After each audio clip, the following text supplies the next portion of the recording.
Today I'm doing conservation work on this little table topper from 1880, belonging to the Hatfield Historical Society. It was part of a quilt documentation project in 2014.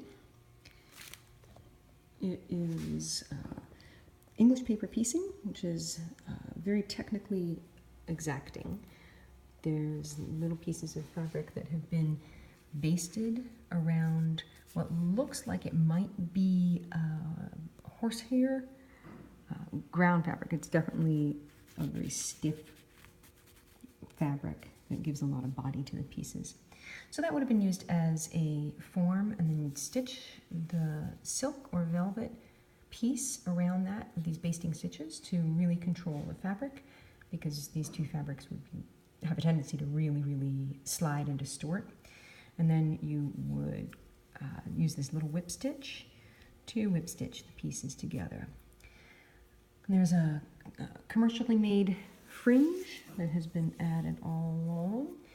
This red piece looks as though it maybe has had a lot of light damage to it. So we're going to turn it over now and see what's on the other side. You can see, keep an eye on this space. See, look at that. So much faded. It is beautiful and quite fragile.